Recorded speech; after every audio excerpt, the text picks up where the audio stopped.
আচ্ছা, এখন মোটামুটি আপনারা অনেকেই জয়েন করেছেন। আমরা এখন ক্লাসটা স্টার্ট করব।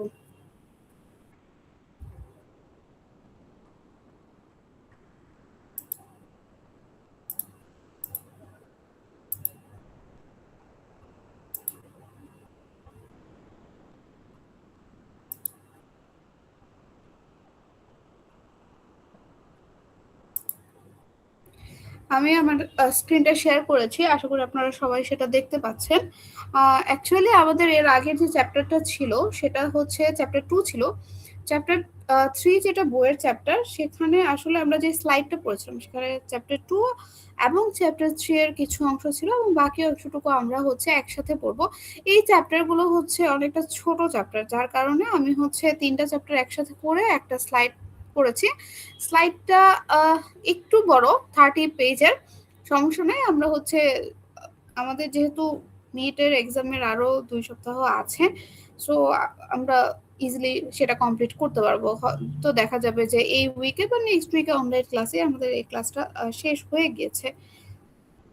আর যদি এই চ্যাপ্টার পড়ানোর পরে, যেহেতু 5টা চ্যাপ্টার অলরেডি পড়ানো হয়েছে, আপনারা কি 6 যে চ্যাপ্টারটা আছে সেটা মিডের এক্সামে দিতে চাচ্ছেন?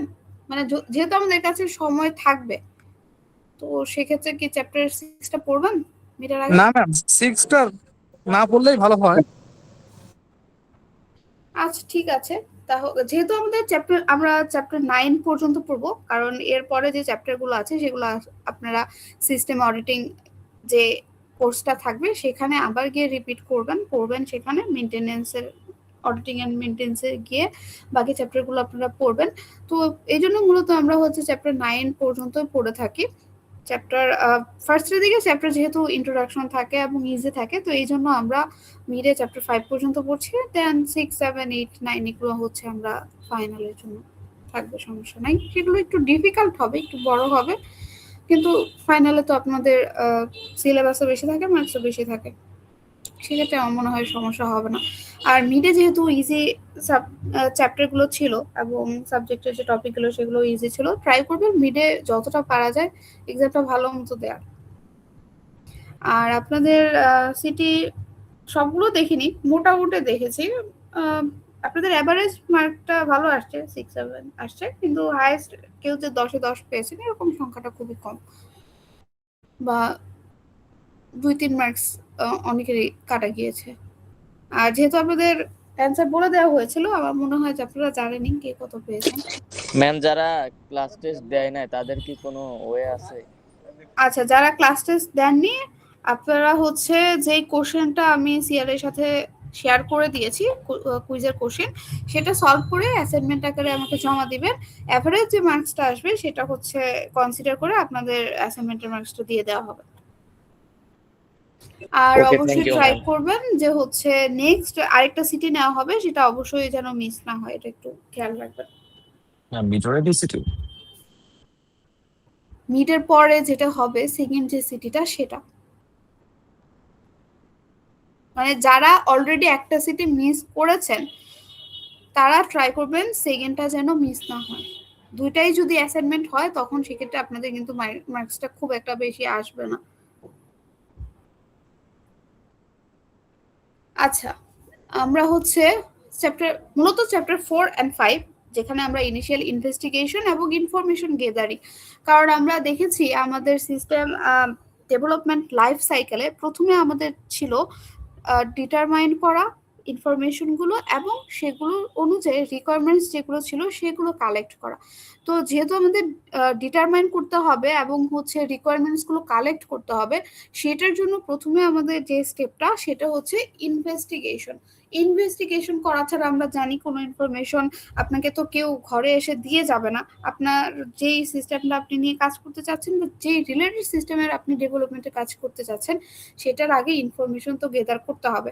তো এই ইনফরমেশন গেদার কিভাবে করতে হয় সেটার জন্য আমরা নাম দিয়েছি এটাকে ইনিশিয়াল ইনভেস্টিগেশন।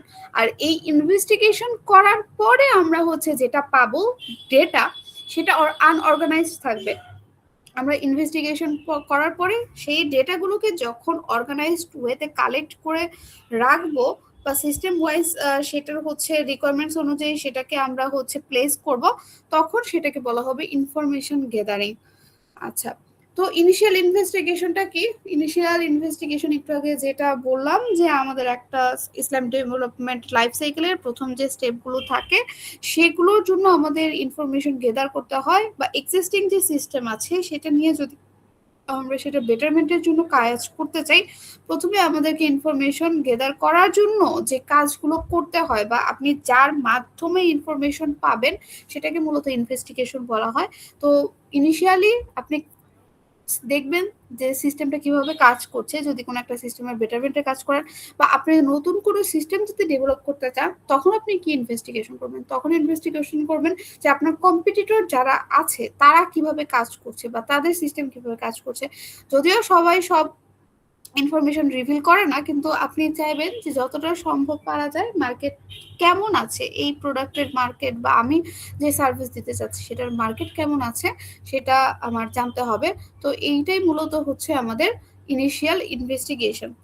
আচ্ছা, এরপরে হচ্ছে নিডস আইডেন্টিফিকেশন। ইনিশিয়াল ইনভেস্টিগেশন করার সাথে আরেকটা রিলেশন হচ্ছে যেই প্রয়োজনগুলো আমার আছে সেগুলো আইডেন্টিফাই করা।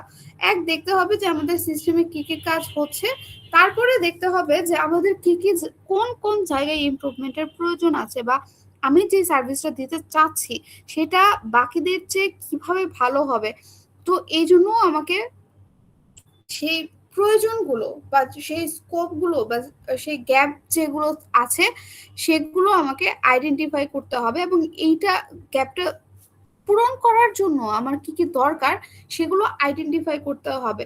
যেমন এখানে আমাদের একটা এক্সাম্পল দেওয়া আছে যে রিটেল কোম্পানিতে নিড আইডেন্টিফিকেশন করার জন্য কি কি কাজ করতে হয়। তো তখন দেখতে হয় যে কোন জিনিসটা বা কোন ইনভেন্টরি ম্যানেজমেন্ট সিস্টেম আছে যেটা হচ্ছে স্টক আউট রিডিউস করবে। মানে হচ্ছে যখন দেখা যায় আমাদের একটা প্রোডাক্ট আছে যেটা অনেক বেশি সেল হচ্ছে, কিন্তু দেখা যায় কাস্টমারের সেটা অনেক চাচ্ছে, কিন্তু আমরা সেই অনুযায়ী প্রোডাক্ট সাপ্লাই করতে পারছি না, বা সেটা অনেক দ্রুত স্টক আউট হয়ে যাচ্ছে। তো এখানে আমরা দেখতে পাচ্ছি যে আমাদের কি দরকার, আমাদের এখানে স্টক আউট যে পোর্শনটা আছে সেটা আমাদের রিডিউস করা দরকার। তো এটার জন্য যে কাজগুলো করা দরকার সেটা আসবে আমাদের নিড আইডেন্টিফিকেশনে। মানে হচ্ছে আমাদের কাস্টমাররা অনেক বেশি স্যাটিসফাই হচ্ছে, আমাদের কাস্টমাররা এই সার্ভিসটা অনেক বেশি নিতে চাচ্ছে, তার মানে কি এই এটা নিয়ে আমার বেশি কাজ করতে হবে, এটার প্রয়োজনীয়তা আমার সবচেয়ে বেশি।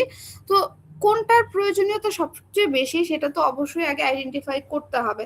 আপনি যেই কাজ করতে চান না কেন, বা যেই সার্ভিসই আপনি প্রদান করতে চান না কেন, আমার মনে হয় যারা হচ্ছে এন্টারপ্রেনার হওয়ার চিন্তা করে থাকে তারা প্রথমে এইটাই ভেবে থাকে যে মানুষের কোন জিনিসটা সবচেয়ে বেশি প্রয়োজন এবং সেটা সে পাচ্ছে না, বা প্রপার সার্ভিস কোন জিনিসটা পাচ্ছে না।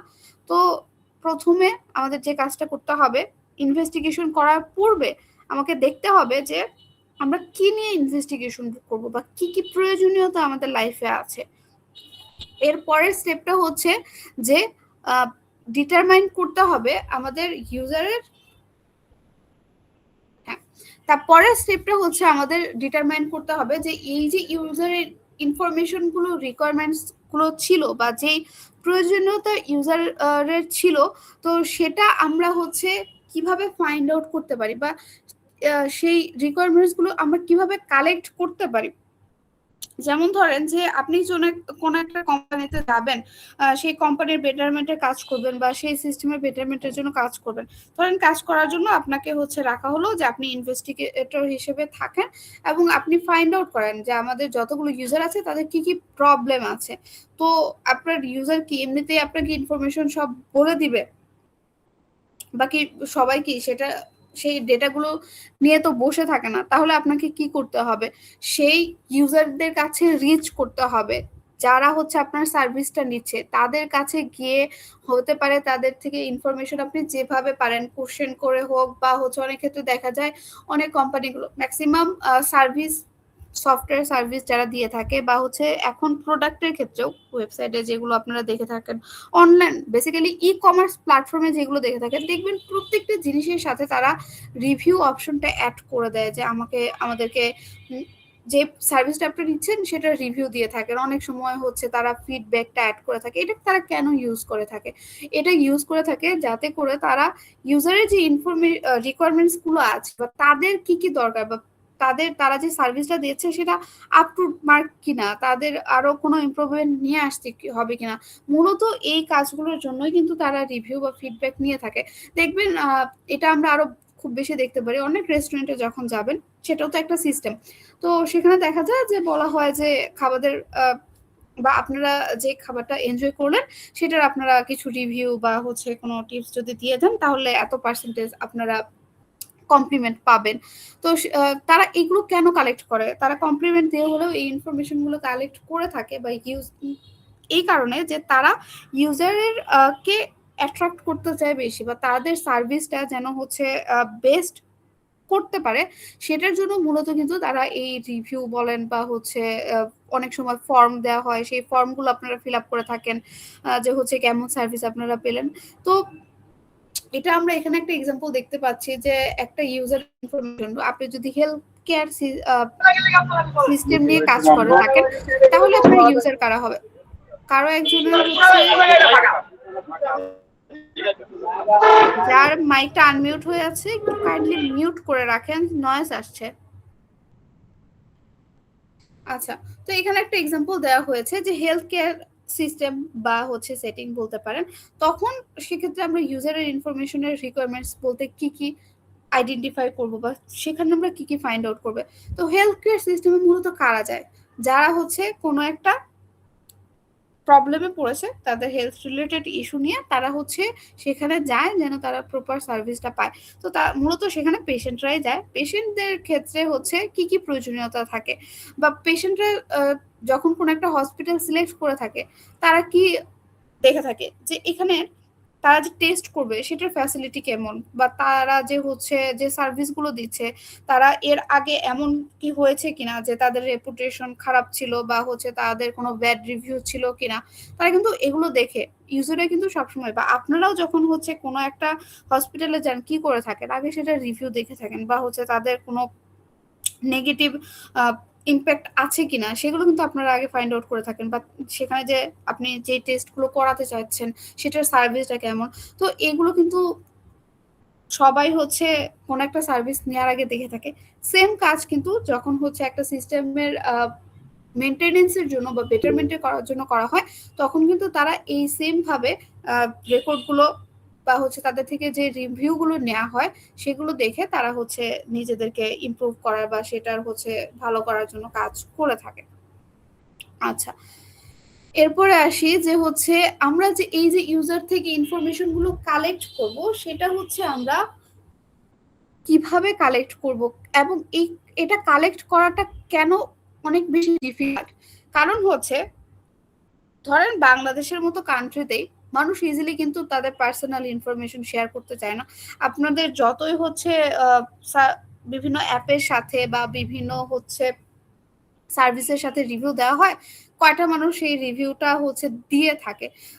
যেমন একটু আগে ওয়ালাইকুম আসসালাম। ম্যাম আমি একটু অফিসে কাজে বাইরে এসে আমি বের হতে পারবো একটু, যদি এই প্রেজেন্টটা দিয়ে দিতেন। আচ্ছা, আপনি সিআর কে আপনার আইডিটা দিয়ে দিন। ওকে ঠিক আছে, আসসালামু আলাইকুম। আচ্ছা, যেটা বলছিলাম যে এখানে বলা হচ্ছে যে আমরা একটু আগে যেটা বললাম যে আমাদের পার্টিকুলার সেই সিস্টেম রিলেটেড ইনফরমেশন গুলো বা ইউজারের রিকোয়ারমেন্ট গুলো তাদের থেকে কালেক্ট করতে হবে।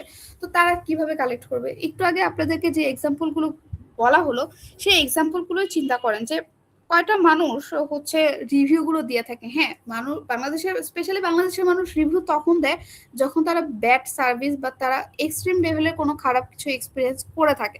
তারপরেও দেখা যায় অনেক মানুষ এটাকেও হচ্ছে কেয়ার করে না বা হচ্ছে সেখানে মানে রিভিউ দেয় না। তো সেক্ষেত্রে যেই কাজগুলো ভালো হয় বা যে সার্ভিসগুলো ভালো হয় সেখানে তো রিভিউ প্রশ্নে আসে না। তাদের হচ্ছে যে স্কোপ গুলো থাকবে বেটারমেন্টের জন্য এটা যে ইউজার নিজে থেকে দিয়ে দেবে এই কাজ কিন্তু তারা করেই থাকে না। মানে হচ্ছে এটা হয়তো অন্য কান্ট্রিগুলোতে বা হচ্ছে ডেভেলপড যে সিস্টেমগুলো আছে সেটার ক্ষেত্রে ম্যাক্সিমাম হয়ে থাকে। যেমন ধরেন আপনারা ফেসবুক ইউজ করেন, আপনারা ফেসবুকে কি কোনো তারা তো রেখে দেয় সবসময় রিভিউ দেওয়ার জন্য বা হচ্ছে যেখান থেকে আপনারা এটাকে ইনস্টল করে কাজ করেন সেখানে গিয়ে তো আপনারা কখনো খুব একটা বেশি রিভিউ দেন না। কিন্তু হ্যাঁ, যদি কোনো একটা প্ল্যাটফর্ম যেটা হচ্ছে আপনার সার্ভিস ভালো দিচ্ছে না সেটাতে আপনারা অনেক মানে হচ্ছে নেগেটিভ হলেও রিভিউ দিয়ে থাকেন। সেটার সংখ্যাটাও খুব বেশি হয়ে থাকে না, সেটার সংখ্যাটাও অনেকটা কম হয়ে থাকে। আর এই রিকোয়ারমেন্টসটা আছে, এই যে রিকোয়ারমেন্টস, সার্ভিসের রিকোয়ারমেন্টস বা বলে ইউজারের রিকোয়ারমেন্টস, এটা টাইম টু টাইম চেঞ্জ হয়। ধরেন যে হচ্ছে 10 বছর আগে মানুষের যে রিকোয়ারমেন্টস, 10 বছর কেন, 1 বছর আগেও যে রিকোয়ারমেন্টসটা ছিল বা 6 মাস আগেও যে রিকোয়ারমেন্টস ছিল, মানুষের রিকোয়ারমেন্টস কিন্তু সময়ের সাথে সাথে চেঞ্জ হয়। আগে যেমন ই কমার্স প্ল্যাটফর্ম খুব একটা ছিলই না, কিন্তু বর্তমানে এই যে ই কমার্সের প্ল্যাটফর্মগুলো আছে বা হচ্ছে অনলাইন ভিত্তিক যে সার্ভিসগুলো আছে, এটার সংখ্যা কিন্তু অনেক ইনক্রিজ হয়েছে। তার মানে কি, এটা হচ্ছে আমাদের ইউজারের পার্সপেক্টিভের উপরেও ডিপেন্ড করবে বা টাইমের উপরেও ডিপেন্ড করবে। সরি। আর হচ্ছে এটা অনেক সময় আবার ভ্যারি করে যে হচ্ছে আমাদের যে সার্ভিসটা আমরা প্রদান করে থাকি সিস্টেমের মাধ্যমে, সেটা ডিফারেন্ট টাইপের আমাদের ইউজার হয়। যেমন আপনি হচ্ছে যখন কোন একটা ক্লোথিং স্টোর ওপেন করবেন, তখন কিন্তু আপনার হচ্ছে সেখানে কাস্টমার হিসেবে অনেক রিচ পার্সনও আসতে পারে, বা হচ্ছে আপনার যারা মিডিল ক্লাসে আছে তারাও আসতে পারে, বা আপনি হচ্ছে আপনার দোকানটা পার্টিকুলার একটা ইউজারদের রিকোয়ারমেন্টস অনুযায়ীও রাখতে পারেন। যেমন বড় বড় শপিং মলগুলোর কথা চিন্তা না করে আমরা হচ্ছে নর্মাল একটা শপ দিব, যেখানে হচ্ছে মিডল বা লোয়ার মিডল ক্লাস যারা আছে তাদেরকে টার্গেট করা হবে। তো এইটা ট্রান্সলেট করাটা একটু ডিফিকাল্ট হয়ে যায় যখন হচ্ছে আপনার মাল্টিপল পার্সন আসবে, তাদের পার্সপেক্টিভ আলাদা থাকবে। কারোর জন্য যে প্রোডাক্টটা পছন্দ হবে, অন্য কারোর জন্য কিন্তু সেম প্রোডাক্টটা পছন্দ নাও হতে পারে, বা হচ্ছে তাদের যে রিকোয়ারমেন্টস, তারা যেমন হচ্ছে কাজ চাচ্ছে, সেটা সবসময় ট্রান্সলেট করাটাও কিন্তু ডিফিকাল্ট। যে আমার কাছে হচ্ছে মাল্টিপল রেঞ্জের ইউজার আসছে, এক একজনের রিকোয়ারমেন্টস এক এক রকম। তো আমি যদি এটাকে কোনো একটা প্যাটার্নের মধ্যে নিয়ে যেতে চাই বা সেটাকে ট্রান্সলেট করে আমরা একটা যদি কনক্লুশন নিয়ে আসতে চাই, অনেক ক্ষেত্রে এই কাজটা কিন্তু খুবই ডিফিকাল্ট হয়। আর সেকেন্ড হচ্ছে, যখন আপনার হচ্ছে রিপিটেড কাস্টমার থাকবে, তখন আপনার সিস্টেমের সাথে তাদের এঙ্গেজমেন্টটা থাকবে। কিন্তু অনেক সার্ভিস আছে যাদের রিপিটেড কাস্টমার থাকে না, যারা লাইফ টাইমে একবারই সেই সার্ভিসটা নিয়ে থাকে। যেমন ধরেন যে যে কোম্পানিগুলো আছে, তারা হচ্ছে সফটওয়্যার ডেভেলপমেন্টের বা ওয়েবসাইট ডেভেলপ করে থাকে। তো হয়তোবা তাদের মেনটেনেন্সের বা কোনো প্রবলেম হলে তারা সেই কোম্পানিগুলোতে যোগাযোগ করে থাকে, কিন্তু একবার একটা ওয়েবসাইট বানানোর পরে রিয়ারলি দেখা যায় যে হচ্ছে যারা আছে, যা আবার নেক্সট টাইম সেটাকে এক্সটেন্ড করছে বা কাজ করছে। তো লাইফ টাইমে তারা একবারই সেই হচ্ছে সার্ভিসটা নিয়ে থাকেন। তো আপনার সিস্টেমটা আসলে এরকম ভাবে করা উচিত যে এখানে আপনি এঙ্গেজমেন্টটা বা হচ্ছে ইউজারকে রিপিটেটিভ কাস্টমার হিসেবে কনভার্ট করতে পারেন। যখন কোনো কাজে হোক বা হচ্ছে সে যদি অন্য কাউকেও রেফার করে থাকে, আপনি যদি সেম পার্সনকে বারবার পেয়ে থাকেন বা হচ্ছে ইউজারকে সেই অনুযায়ী ইমপ্রেস করতে পারেন, তাহলে কিন্তু আপনি একটা ইউজার কখনোই হারাবেন না। তো এই জিনিসটা মেনটেন করাটাও অনেকটা চ্যালেঞ্জিং, কারণ আপনার হচ্ছে ইউজারটা যখন একবার সেখানে হচ্ছে আসবে, সার্ভিসটা নিবে, সেকেন্ড টাইম কিন্তু তার এক্সপেকটেশনটা অনেক হাই হয়ে যাবে। তো সেটা ফুলফিল করা বা সেই তাদের উপর রিকোয়ারমেন্টস গুলো সেই অনুযায়ী মেনটেন করে কাজ করা, এটা অনেকটাই ডিফিকাল্ট। আচ্ছা, এরপরে আসি যে হচ্ছে অনেক সময় দেখা যায় আমাদের যে ইউজার থাকে এবং যে অ্যানালিস্ট থাকে, যারা মূলত এই ইনফরমেশন গুলো কালেক্ট করে থাকে বা ইনভেস্টিগেটর হিসেবে কাজ করে থাকে, তাদের মধ্যেও অনেক কমপ্লেক্সিটি দেখা দেয়। যে হচ্ছে আপনার অ্যানালিস্ট যেই ভাষায় কথা বলছে বা যেভাবে কথা বলছে, সেটার সাথে আমাদের ইউজার যারা আছে তারা ইন্টারাক্ট করতে পারছে না, বা হচ্ছে তারা সেই কথাগুলো বুঝতে পারছে না।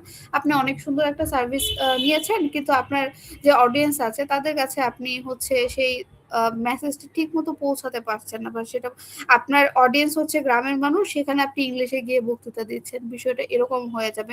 তো এই দিক থেকেও একটু খেয়াল রাখতে হবে যে এই গুলো যদি না আসে, তাহলে আমরা ইজিলি ইউজার থেকে ইনফরমেশন গেদার করতে পারবো।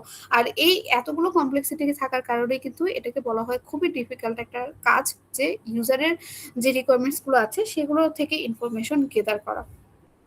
আচ্ছা, তো যেহেতু আমাদের কাজটা খুবই ডিফিকাল্ট, তো এটার জন্য আমরা হচ্ছে সিস্টেম অ্যানালিসিস এন্ড ডিজাইনে এটাকে বিভিন্ন স্ট্র্যাটেজির মাধ্যমে দেখবো যে কিভাবে। এটা আমরা জানি, কারণ রিয়েল লাইফে মানুষ এগুলো অ্যাপ্লাই করে থাকে, কিন্তু আমরা একটু বইয়ের ভাষায় দেখবো যে এখানে তারা সেই স্ট্র্যাটেজি গুলোকে কি কি নাম দিয়েছে বা কি কি স্ট্র্যাটেজি মেনটেন করে তারা ইউজার থেকে সেই ইনফরমেশন গুলো বা তাদের রিকোয়ারমেন্টস গুলো কালেক্ট করে থাকে। তো তিনটা স্ট্র্যাটেজি এখানে বলা হচ্ছে। প্রথমটা হচ্ছে আস্কিং। নর্মালি মানুষজন দেখা যায় যে দেখবেন বিভিন্ন কোম্পানিগুলো থাকে, তারা জিজ্ঞেস করে যে হ্যাঁ আমাদের সার্ভিসটা কেমন ছিল, বিভিন্ন কোশ্চেন করে তারা ইউজার থেকে তাদের ইনফরমেশন বা তাদের ফিডব্যাক গুলো কালেক্ট করে থাকে।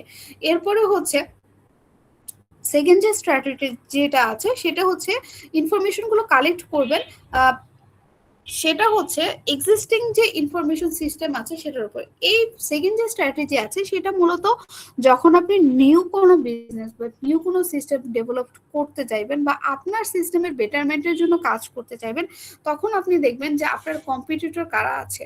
তো তাদের যে ইনফরমেশন গুলো পাবলিকলি অ্যাভেলেবল থাকে বা যে ইনফরমেশন গুলো আপনি চোখে দেখে বুঝতে পারছেন যে তাদের এক্সিস্টিং সিস্টেমে এই কাজ হচ্ছে, তো এইভাবে করে আপনি যদি ইনফরমেশন গেদার করতে পারেন সেটা হচ্ছে আমাদের আরেকটা স্ট্র্যাটেজি।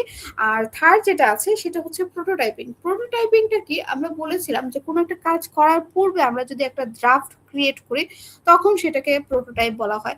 তো আপনি বাল্কে কোনো কিছু অর্ডার না করে বা সেটাকে প্রডিউস না করে আপনি প্রথমে সেটা প্রোটোটাইপ ক্রিয়েট করেন।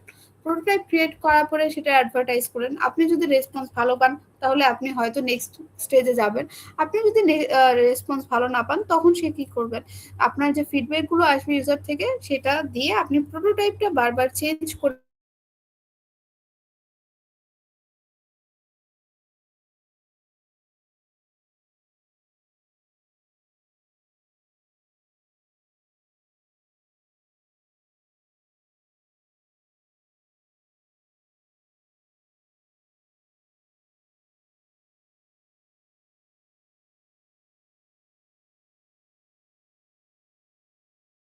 সেখান থেকে আমরা ইনফরমেশন গেদার করতে পারি।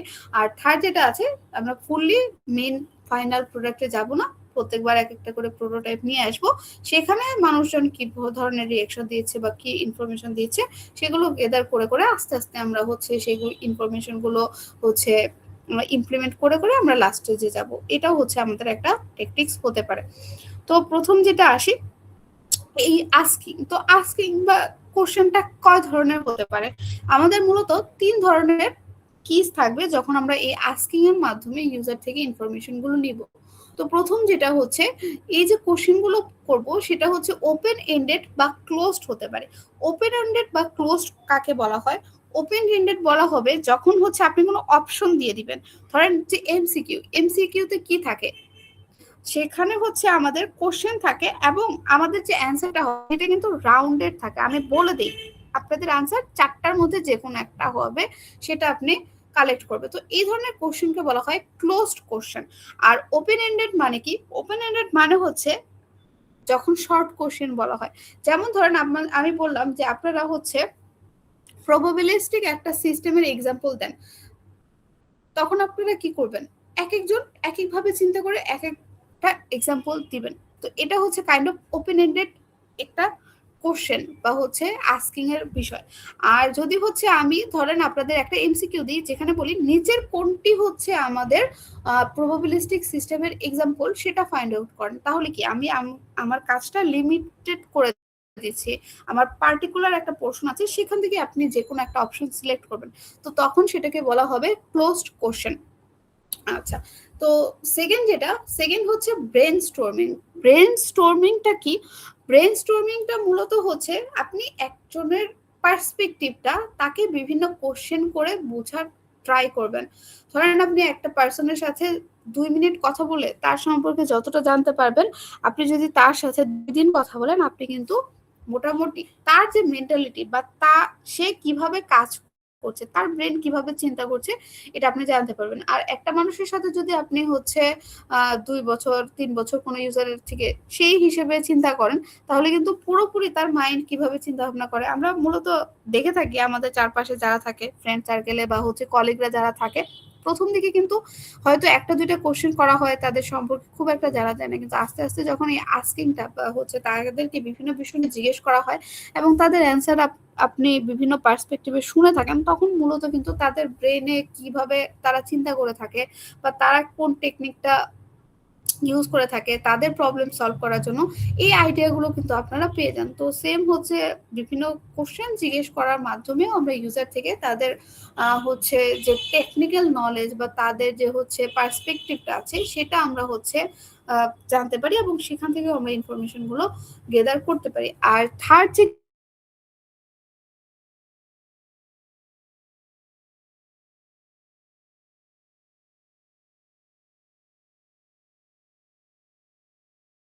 হচ্ছে যদি হচ্ছে তখন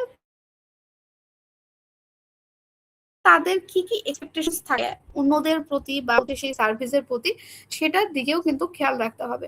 তো যখন আপনি কাউকে কোনো কিছু জিজ্ঞেস করবেন বা আস্কিং এর মাধ্যমে ইনফরমেশন গেদার করবেন, তো প্রথমে তো আপনি ইনফরমেশন করলেন, তারপর হচ্ছে আপনাকে আস্তে আস্তে এই কোশ্চেন গুলো বা হচ্ছে যে প্যাটার্ন গুলো আছে সেটা কিন্তু বিভিন্ন ফরম্যাটে নিয়ে আপনাকে জিজ্ঞেস করতে হবে, এবং বিভিন্ন ভাবে সেটা অবজার্ভ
সেটা ভিজিট করতে হবে। ভিজিট করে আপনাকে দেখতে হবে যে তাদের সিস্টেম কিভাবে কাজ করে।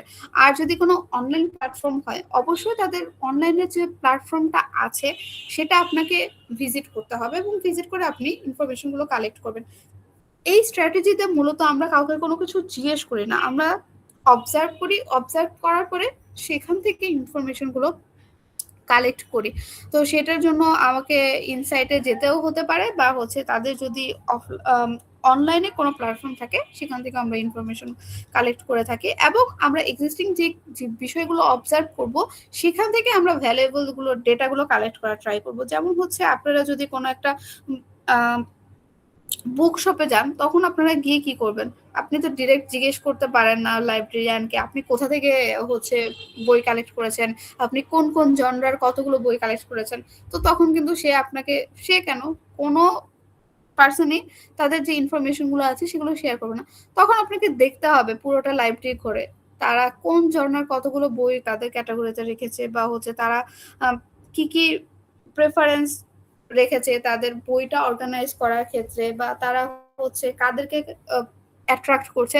তো আপনি যদি হচ্ছে ৪-৫টা বুক শপ ভিজিট করে থাকেন, আপনার মোটামুটি কিন্তু একটা আইডিয়া হয়ে যাবে। তো এবং সেখান থেকে আপনি একটা কনক্লুশনে আসতে পারবেন যে বুক শপ গুলো আসলে এইভাবে এরকম হয়, এতগুলো জনরা থাকে, তারা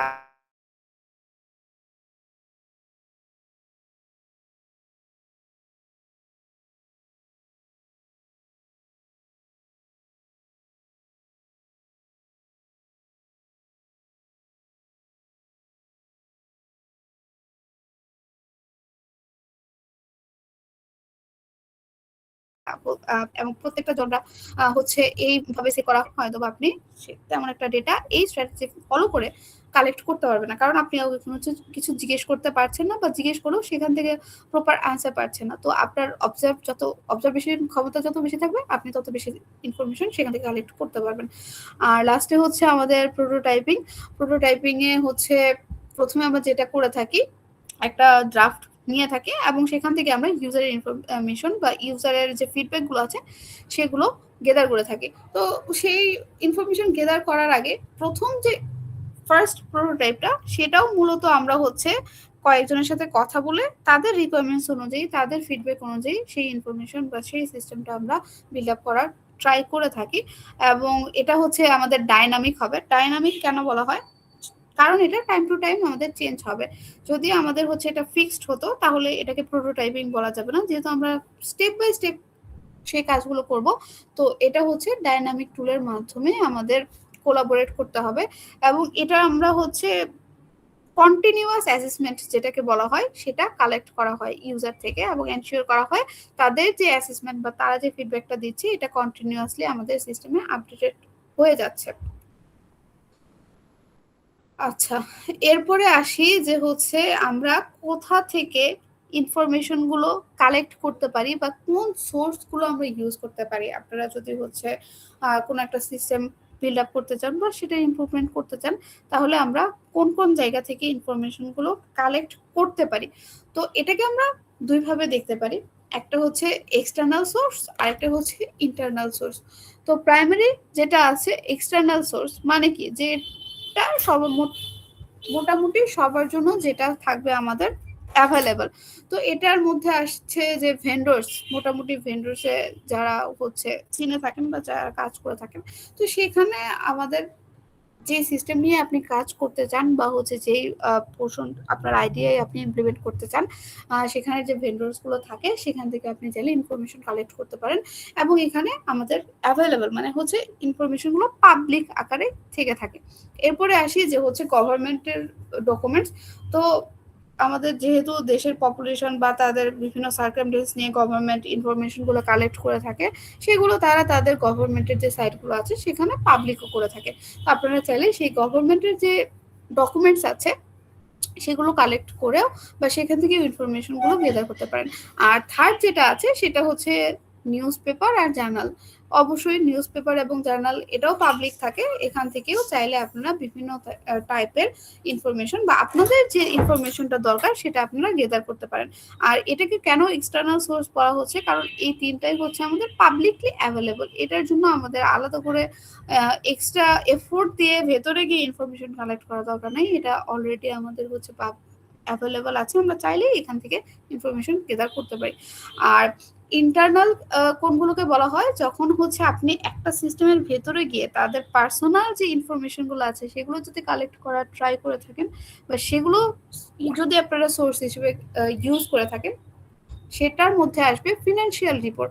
যদিও কোনো কোম্পানি বা কোনো সিস্টেম এই ইনফরমেশন গুলো শেয়ার করে থাকে না, যদি না আপনাকে সেই সিস্টেমের অ্যানালিস্ট হিসেবে তারা অ্যাপয়েন্ট করে থাকে। যখন একটা সিস্টেমের ইমপ্রুভমেন্টের জন্য অ্যানালিস্ট হায়ার করা হয় তখনই কিন্তু এই ইন্টারনাল সোর্স তারা ইউজ করে থাকে। এছাড়া বাইরের কাউকে তারা কোনো একটা কোম্পানি বা কোনো একটা সিস্টেমের ফিনান্সিয়াল রিপোর্ট কিন্তু তারা বাইরে পাবলিশ করবে না। এবং তাদের যে পার্সোনাল স্টাফ আছে সেটাও আপনি কিন্তু তাদের থেকে জিজ্ঞেস করে কখনোই পাবেন না। আপনি যদি দেখে কাউন্ট করতে থাকেন যে এখানে কয়জন এমপ্লয়ি আছে এইভাবে কালেক্ট করবো, এখানে কালেক্ট করা পসিবল হয়, কিন্তু পার্সোনাল স্টাফ বা তাদের যে ইনফরমেশন এটা কেউ রিভিল করে না, এটা শুধুমাত্র অ্যানালিস্ট যারা আছে তাদেরকে সাথেই শেয়ার করা হয়। এবং প্রফেশনাল স্টাফ, পার্সোনাল স্টাফ অবশ্যই যারা, কারণ আমরা জানি যখন একটা সিস্টেম বড় হয় 10 জন 20 জন কাজ করে, তখন কিছু স্টাফ থাকে যারা কি পার্সোনাল স্টাফ এবং কিছু স্টাফ থাকে তারা প্রফেশনাল।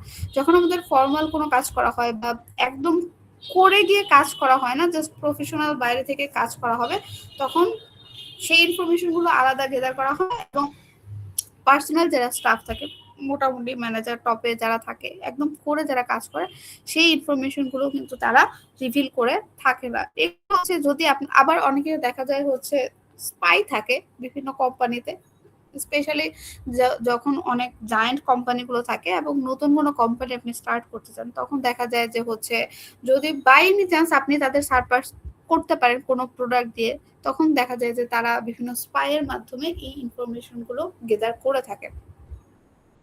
যদিও এটা ইথিক্যাল কোনো কিছু না, আনইথিক্যালি তারা করে থাকে।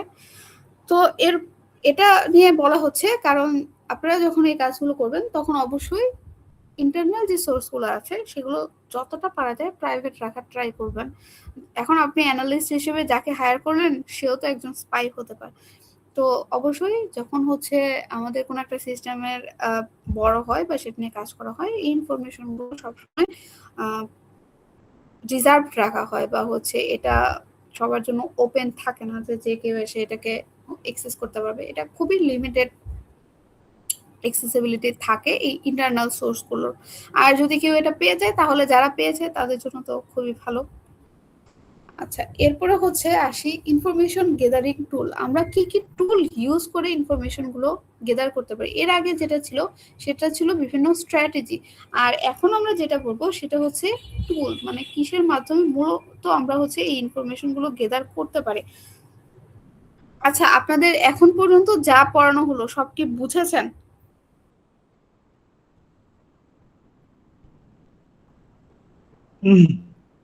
আপনারা কি আমার কথা শুনতে পাচ্ছেন?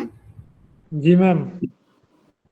জি তো ম্যাম। যে টপিকগুলো এখন পর্যন্ত দেখানো জি, ma'am. হয়েছে সেগুলো কি বুঝেছেন? Yes ma'am. জি ম্যাম। আপনাদের কিন্তু মোটামুটি অনেকটাই পোর্শন পড়ানো হয়েছে। তো আমরা হচ্ছে জি, ma'am. ইনফরমেশন গেদারিং এর বেশ কয়েকটা টুল আজকে দেখি, বাকিটা হচ্ছে আমরা নেক্সট ক্লাসে দেখব। কারণ আমাদের বেশ কয়েকটা ইনফরমেশন টুল আছে এবং এটার ইন ডিটেলসে যেহেতু আমরা দেখব প্রত্যেকটা, তো আজকে আমরা রিভিউ, লিটারেচার রিভিউ এবং প্রসিডিউর ফর্ম এগুলো দেখে বাকিটা আমরা নেক্সট ক্লাসে দেখব। তো এই ইনফরমেশন গেদার করার জন্য কি কি টুলস আছে, প্রথম যেটা আসে সেটা হচ্ছে লিটারেচার রিভিউ। তো আমরা একটু আগে দেখলাম যে আমাদের অনেক নিউজ পেপার বা রিসার্চ পেপার থাকে যেখানে পাবলিকালি কিছু ইনফরমেশন বা ইউজারদের ইনফরমেশন তারা শেয়ার করে থাকে। যেমন ধরেন বাংলাদেশের হেলথ কেয়ার সিস্টেমে বাংলাদেশের মানুষদের হচ্ছে কি কি রোগ বেশি হয়ে থাকে, বা এগুলো কিন্তু নিউজ পেপারে অনেক ক্ষেত্রে নিউজ আসে এবং অনেক রিসার্চের কাজগুলো কিন্তু হয় যে বাংলাদেশে কোন ডিজিজটা অনেক বেশি হচ্ছে বা হচ্ছে কোন প্রবলেমগুলো অনেক বেশি হচ্ছে। এটা হচ্ছে হেলথ কেয়ারের কথা বললাম, সবগুলো সেক্টরে কিন্তু রিসার্চ হয়, তারা ইনফরমেশন গেদার করে এবং সেটা পাবলিশ করে থাকে। তো এটা থেকে যদি আমরা হচ্ছে ইনফরমেশন কালেক্ট করতে চাই তখন আমাকে যেই কাজটা করতে হয় সেটাকে বলা হয় রিভিউ অফ লিটারেচার। মানে আপনি নিউজ পোর্টাল বা বিভিন্ন রিসার্চ পেপার পড়বেন, সেটা রিভিউ করবেন এবং সেখান থেকে আপনি ইনফরমেশন কালেক্ট করবেন। এবং এখানে হচ্ছে বিভিন্ন প্রসিডিওর আমরা ইউজ করতে পারি এই রিভিউ বা লিটারেচার রিভিউ যেগুলো আছে সেখান থেকে ইনফরমেশন কালেক্ট করার জন্য। আর লাস্টে আছে ফর্ম। তো ফর্মটা কি, আমরা হচ্ছে বিভিন্ন ফর্ম দিয়ে দিই, অনেক ক্ষেত্রে দেখা যায় তারা ফর্মের মাধ্যমে ইনফরমেশনগুলো গেদার করে থাকে। আর এরপরে সেকেন্ড যে টুলটা আছে সেটা হচ্ছে অন সাইট অবজারভেশন। তো যখন আমরা হচ্ছে এক্সিস্টিং কোনো সিস্টেমের ইনফরমেশন গেদার করব, যেমন প্রথম যেটা ছিল আস্কিং। তো আস্কিং তো আমাদের লিটারেচার রিভিউ এর মাধ্যমে করা পসিবল না, কিন্তু ফর্মের মাধ্যমে আমরা কি করতে পারি, বিভিন্ন জিনিস আস্ক করতে পারি। কিন্তু সেকেন্ড আমাদের যে স্ট্র্যাটেজিটা ছিল যে getting information from existing system, এই কাজটা ইমপ্লিমেন্ট করার জন্য অবশ্যই আপনাকে সেই সাইটে যেতে হবে। তো এটার জন্য যে টুলটা দরকার সেটাকে বলা হয় অন সাইট অবজারভেশন। মানে হচ্ছে আপনি তাদের সাইটে গিয়ে বা তাদের হচ্ছে অফলাইন যে অফিস আছে সেখানে ভিজিট করে বা তাদের যে বিভিন্ন ম্যানুফ্যাকচারিং কারখানা থাকে, তো সেগুলো আপনি অবজার্ভ করে দেখে দেখে ইনফরমেশন কালেক্ট করতে পারেন। এটা একটা স্ট্রং হচ্ছে ইনফরমেশন গেদারিং টুল। আর লাস্টে হচ্ছে ইন্টারভিউস এবং কোশ্চেনারিজ। আপনি হচ্ছে যারা ম্যানেজার থাকবে, টিম লিডার থাকবে, তাদেরকে বিভিন্ন ইন্টারভিউ এর মাধ্যমে বা কোশ্চেন জিজ্ঞেস করেও ইনফরমেশন গেদার করে থাকেন। কিন্তু যদি তারা বুঝতে পারে যে আপনারা নিজেরা তাদের কম্পিটিটর হবেন, তখন হয়তো বা এই যে লাস্ট যে টুলটা আছে সেটা পসিবল হবে না। কিন্তু আপনি যদি টেকনিক্যালি এগুলোকে হচ্ছে এগুলো নিয়ে কাজ করতে পারেন তখন কিন্তু আপনি চাইলে ইন্টারভিউ এবং কোশ্চেনারিজ এর মাধ্যমে, বা অনেক ক্ষেত্রে দেখা যায় বিভিন্ন কোম্পানির সিইও বা ম্যানেজার তারা কিন্তু বিভিন্ন নিউজ পোর্টালে গিয়েও বিভিন্ন ইন্টারভিউ দিয়ে থাকে বা টক শোতে গিয়ে কাজ করে থাকে। আপনারা চাইলে সেগুলো হচ্ছে কালেক্ট করতে পারেন বা সেখান থেকেও ইনফরমেশন গেদার করতে পারেন। আচ্ছা, তো এরপরে আসি যে হচ্ছে এই রিভিউ অফ লিটারেচার বা প্রসিডিওর ফর্মস, এটাকে যদি আমরা ব্রডলি চিন্তা করি সেখানে আমাদের কি কি আসবে। তো এটার ক্ষেত্রে অবশ্যই আমাদের ডকুমেন্টেশন আগে কালেক্ট করতে হবে। তার মানে হচ্ছে লিটারেচার রিভিউ যদি আমরা করতে চাই এবং প্রসিডিওরের যে কাজগুলো আছে সেই রিলেটেড পেপার যদি আমরা পড়তে চাই, প্রথমে আমাদের তাদের যে ডকুমেন্টেশন আছে, যেমন ধরেন আপনি নিউজ পেপার, তারা কিন্তু ডকুমেন্টারি আকারে সেগুলোকে প্রিজার্ভ করে থাকে। তো এগুলো আপনাদের আগে কালেক্ট করতে হবে। ধরেন আপনি একটা ব্যাংকিং সিস্টেম নিয়ে কাজ করতে যাচ্ছেন, সেই ব্যাংকিং সিস্টেম নিয়ে যখন আপনি কাজ করতে যাবেন, বর্তমানে বাংলাদেশ ব্যাংকের অবস্থা খারাপ, অনেক নিউজ পোর্টাল, অনেক জায়গায় ডকুমেন্টে কিন্তু এই রিলেটেড ইনফরমেশন থাকবে। তো আপনি যদি 2 বছর পরে এটা নিয়ে কাজ করতে চান বা তাদের অ্যানালিস্ট হয়ে যান, তখন কিন্তু এই সবগুলো 2 বছরে যত কাজ হয়েছে বা যত প্রবলেম হয়েছে, আপনারা চাইলে সেখান থেকে ইনফরমেশন, বা হচ্ছে ধরেন আপনি একটা ইউজার, আপনি কিন্তু এখন আর সেই ইসলামী ব্যাংকটা ইউজ করবেন না, কারণ আপনি অলরেডি ইনফরমেশন গেদার করে ফেলেছেন। কিসের মাধ্যমে? নিউজ পোর্টাল বা বিভিন্ন, বর্তমানে ইনফরমেশন গেদার করাটা খুবই ইজি, কারণ হচ্ছে আমাদের এখন অনেক সোশ্যাল প্ল্যাটফর্ম আছে এবং কোনো একটা সিস্টেম রিলেটেড ইনফরমেশন আমরা সেখান থেকেই গেদার করে থাকি। তো সেগুলোর যদি ডকুমেন্ট আপনি কালেক্ট করতে পারেন, দেন সেটার রিভিউ করে, যেটাকে বলা হয় লিটারেচার রিভিউ, সেটা থেকে আপনি ইনফরমেশন বা ভ্যালুয়েবল যে ইনফরমেশন সেটা কালেক্ট করতে পারেন। আর এইটার জন্য আমাদের যেটা প্রয়োজন সেটা হচ্ছে প্র্যাকটিসের প্রয়োজন। আপনি যত বেশি প্র্যাকটিস করবেন বা যত বেশি ডকুমেন্ট কালেক্ট করে সেগুলো দেখবেন, আপনার কিন্তু সময় তত কম লাগবে। প্রথমে যদি আপনি ইনিশিয়ালি সেই কাজটা করতে চান, আপনার হচ্ছে স্কিলটা বা এক্সপিরিয়েন্সটা তত বেশি থাকবে না, কিন্তু আপনি যখন এক্সপিরিয়েন্সড হয়ে যাবেন তখন দেখবেন ইজিলি আপনি এই বিষয়গুলো থেকে আন্ডারস্ট্যান্ড করতে পারেন। তখন আপনার একটা নিউজ পোর্টালের পুরোটা আর্টিকেল পড়া লাগবে না ইনফরমেশন বা হচ্ছে এক্সট্রাক্ট করার জন্য। আপনি যখন এক্সপিরিয়েন্স হয়ে যাবেন তখন আপনার নিউজ পোর্টাল দেখে আপনি বুঝতে পারবেন যে আমার কোন প্যারাগ্রাফটা বা কোন প্যারাটা পড়লে আমাদের কাঙ্ক্ষিত আর্টিকেলের যে হচ্ছে তারা সামারি বলেন বা যেটা আপনারা সেটা কালেক্ট করতে পারবেন। আর এটা আমরা মূলত হচ্ছে যখন ইনফরমেশন গেদার করে থাকি, এটার ফাউন্ডেশন হিসেবে কাজ করে থাকি, কারণ হচ্ছে ইনিশিয়ালি কেউ আমাকে ইনফরমেশন দিবে না। ইনিশিয়াল ইনফরমেশন অবশ্যই আপনাকে বিভিন্ন নিউজ পোর্টাল বা বিভিন্ন ডকুমেন্টারি যেগুলো আছে সেখান থেকেই কালেক্ট করতে হবে।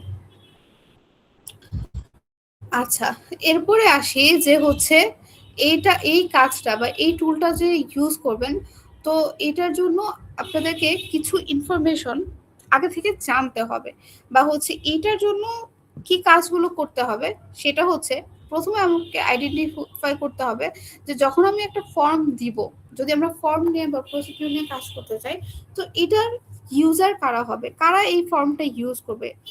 যেমন হচ্ছে আপনি যদি একটা শোরুমের সার্ভিসের ফর্মটা তাদের স্টাফদের দিয়ে ফিল আপ করে থাকেন, তাহলে কি হবে? হবে না। যারা সার্ভিস নিতে আসবে তাদেরকে দিয়ে ফিল আপ করতে হবে। তো অবশ্যই এটাকে ডিসাইড করতে হবে যে কারা এই ফর্মটা ইউজ করবে। যারা এই ফর্মটা ইউজ করবে তাদের পার্সপেক্টিভ মাথায় রেখে আপনাকে ফর্মটা ডিজাইন করতে হবে। আপনি হুট করে যাকে যেই কোনো ফর্ম দিতে পারেন না। আপনি যেমন হচ্ছে স্টুডেন্ট যারা আছে তাদের থেকে যদি ফিডব্যাক নেওয়া হয়, তাদের যেই ভাবে ফর্মটা দেওয়া হবে, আপনার হচ্ছে যারা সিনিয়র সিটিজেন আছে তাদেরকে যদি সেম ভাবে বা সেম সেন্টেন্স দেওয়া হয়, তাদের কাছে সেটা ডিফিকাল্ট হবে। বা আপনি যদি হচ্ছে একটু মফস্বল শহরে গিয়ে কোন একটা ফর্ম দিয়ে থাকেন, সেখানে যদি আপনি ইংলিশে ফর্ম দেন সেটা কিন্তু কাজে দিবে না। তো আপনার ইউজার যারা হবে সেই অনুযায়ী আপনাকে ফর্মটা ডিজাইন করতে হবে। তারপরে দেখতে হবে যে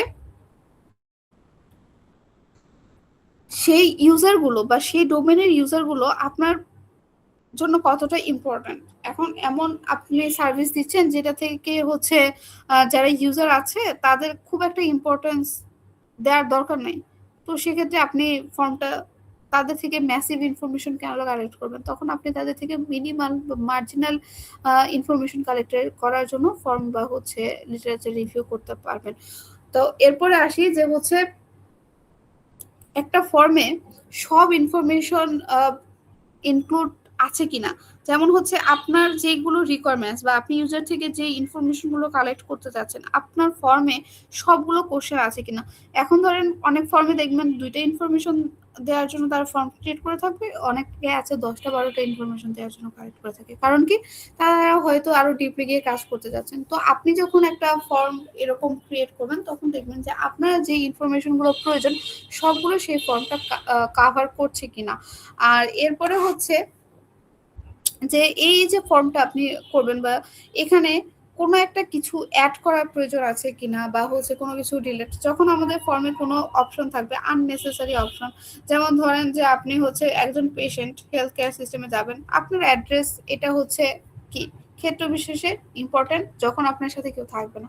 যখন আপনার একটা অ্যাড্রেস আছে তো আপনার পার্মানেন্ট বা প্রেজেন্ট অ্যাড্রেস আলাদা করে নেওয়ার দরকার নেই। তো এরকম ফর্ম যদি আপনাকে কেউ ক্রিয়েট করে দেয়, তখন এই যে গার্বেজ যে ইনফরমেশনগুলো থাকবে সেগুলো ডিলিট করে থাকবেন, আর যে ইনফরমেশনগুলো আমাদের মনে হয় দরকারি সেগুলো আমরা অ্যাড করে থাকি। এরপরে আসি যে হচ্ছে কতগুলো ডিপার্টমেন্টে বা কতগুলো পোর্শনে আপনি সেই এক্সিস্টিং ফর্মটা দিয়ে থাকবেন, বা হচ্ছে তারা কারা থাকবে। আমাদের হচ্ছে শুধু, কারণ আমরা জানি সব জায়গায় আমাদের ইউজারকে আমরা বিভিন্নভাবে ক্যাটাগরাইজ করতে পারি। তো আপনার ইউজার কারা হবে, একদম ছোট বাচ্চারা, বা হচ্ছে মিডিল এজের পার্সনরা, বা সিনিয়র সিটিজেন। তো বিভিন্ন ডিপার্টমেন্ট বা এটা হচ্ছে ক্যাটাগরিটা বিভিন্নভাবে হয়ে থাকে, বিভিন্ন সার্ভিসের ক্ষেত্রে বিভিন্ন ক্যাটাগরি মেনটেন করে আমাদের ফর্মটা করতে হয়। তো এইটা কেন করা হচ্ছে এটা সম্পর্কেও আমাদের জানতে হবে। কেন করা হচ্ছে এটা জানতে পারলে আপনি এটার বেটারমেন্টের জন্য কাজ করতে পারবেন। এবং এরপরে আসি যে হচ্ছে আমরা যে ফর্মটা ডিজাইন করলাম এটা কি সবাই ইজিলি করতে পারছে। ধরেন আপনি অনেক কমপ্লেক্স, অনেক হচ্ছে ধরেন ইংলিশ নেটিভ স্পিকাররা যেভাবে কথা বলে সেভাবে একটা ফর্ম আপনি ক্রিয়েট করলেন, তো এটা তো আপনার নর্মাল যারা ইউজার আছে তারা বুঝতেই পারবে না, তারা রিভিউ কিভাবে দিবে বা সেই ফর্মটা ফিল আপ কিভাবে করবে। তো এটা হচ্ছে যাদের জন্য ফর্মটা আপনারা বানাবেন তারা যেন বুঝতে পারে বা তারা ইজিলি দেখে যেন সেটার সাথে রিলেট করতে পারে, সেই অনুযায়ী আমাদের ফর্মটা ক্রিয়েট করতে হবে। এবং এইটা অবশ্যই খেয়াল রাখতে হবে যে আমাদের যে ইনফরমেশনগুলো ফর্ম থেকে কালেক্ট করা হয় এটা যেন আমাদের ইউজারের বেটার ডিসিশনের জন্য বা তাদের বেটারমেন্টের জন্য একটা ভালো ডিসিশন আমরা নিতে পারি, সেটার জন্য কাজ করা হয়। এখন আপনি একটা ফর্ম দিয়ে বললেন যে এটার কোনো আসলে আমরা ইনফরমেশন কালেক্ট করা দরকার তাই কালেক্ট করছি, তখন কিন্তু ইউজারের ইনফরমেশন দিবে না। তো আপনি যদি বলেন যে আপনাদের বেটারমেন্টের জন্যই আমরা এই কাজটা করছি, তখন ম্যাক্সিমামই কিন্তু তাদের কি কি স্কোপ আছে বা কি কি গ্যাপ আছে সেই ইনফরমেশন গুলো তারা দিয়ে থাকবে। তো যখন আপনারা এটার কাজ করবেন, সিস্টেম অ্যানালিস্ট হিসেবে কাজ করবেন, তখন অবশ্যই ফর্ম ফিল আপ এবং প্রসিডিউরের ক্ষেত্রে এই যে কোশ্চেনগুলো আছে এগুলো ফুলফিল করছে কিনা আপনার ফর্মটা, বা সেই অনুযায়ী সেটা জেনারেট করা হচ্ছে কিনা সেটা অবশ্যই খেয়াল রাখতে হবে। এরপরে আসি অনসাইট অবজারভেশন। অনসাইট অবজারভেশনটা কি, আপনি হচ্ছে যাবেন একটা জায়গায় যাবেন বা হচ্ছে যে সিস্টেম নিয়ে আপনি কাজ করতে চাচ্ছেন সেখানে যাবেন, সেখানে যতগুলো স্টাফ আছে তাদেরকে দেখবেন, তাদের বিহেভিয়ার অবজার্ভ করবেন বা তারা কি কি কাজ করছে সেটা অবজার্ভ করবেন, তাদের মধ্যে কি কি মেশিনস তারা ইউজ করছে বা তারা কি কি সফটওয়্যার ইউজ করছে। যতটা পারা যায় আপনারা যত বেশি অবজার্ভ করে ইনফরমেশন গেদার করতে পারবেন সেটা। এই হচ্ছে কোর্সটা যদি আপনাদের ল্যাব থাকতো সেটা হচ্ছে কাইন্ড অফ একটা টিম ওয়ার্ক হিসেবে থাকতো, তখন আপনারা অনসাইট অবজারভেশনটা কি খুব ভালো মতো বুঝতে পারতেন। যে কোনো একটা কোম্পানিতে যেতেন, তাদের হচ্ছে অফিসটা কেমন, তারা অফিসে কি কি টুলস বা হচ্ছে তারা অফিসে কি কি জিনিসপত্র রেখেছে, কিভাবে অর্গানাইজ করেছে, তারা কি কি ইউজ করছে, এগুলো অনসাইট অবজারভেশন আসলে প্র্যাকটিক্যালি যদি দেখতে পারতেন তাহলে, বা দেখতে পারেন আপনারা যখন কোনো একটা ইন্টারভিউ দিতে যান আপনারা কি করে থাকেন, প্রথমে আগে স্ক্যান করে থাকেন যে আপনাদের চারপাশে কেমন আছে বা এনভায়রনমেন্টটা কেমন আছে। তো এই এনভায়রনমেন্ট দেখে সেখান থেকেও কিন্তু ইনফরমেশন গুলো কালেক্ট করা পসিবল হয়, যেটাকে বলা হয় অনসাইট অবজারভেশন। এটাও কিন্তু খুব ইম্পর্ট্যান্ট একটা টুল, যে আপনি হচ্ছে কাউকে কোনো কিছুতে ইনভলভ না করে বা কাউকে কোনো কিছু না জানিয়ে তাদের সিস্টেম থেকে ইনফরমেশন গুলো গেদার করছেন।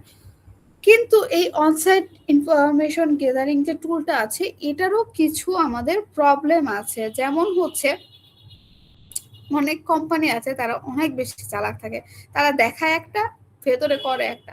তো এই কাজ যদি তারা করে থাকে তাহলে কিন্তু আপনারা যে ইনফরমেশন গুলো গেদার করে থাকেন বা যেটা দেখে থাকেন সবগুলোই কি আপনাদেরকে মিসলিড করার জন্য বা হচ্ছে আপনাদের মানে চোখে ফাঁকি দেওয়ার জন্য মূলত তারা এই কাজটা করে থাকে। তো এটা অনসাইট অবজারভেশনের একটা প্রবলেম। এরপরে হচ্ছে আপনি ১ ঘন্টা বা ২ ঘন্টায় তাদের মোটিভেশন, তারা কিভাবে ইউজারকে মোটিভেট করে থাকে, তারা সিস্টেম বা তাদের সার্ভিসটা কিভাবে সেল করে থাকে, তাদের কি কি অ্যাটিটিউড থাকে যখন তারা ইউজারের সাথে ডিল করে থাকে, এগুলো কিন্তু মোটামুটি ১টা ২টা কেস অবজার্ভ করলে হয় না। আপনি যদি রেগুলার অবজার্ভ করতে পারেন, কিন্তু আপনি একটা কোম্পানিতে একবারের বেশি ২ বার ভিজিট করতে যাবেন তাদের কাছে, তো আপনি কাইন্ড অফ সন্দেহ করা স্টার্ট করে দিবে যে কেন বারবার উনি আসছে। তো এটা হচ্ছে আমাদের অনসাইট অবজারভেশনের একটা প্রবলেম।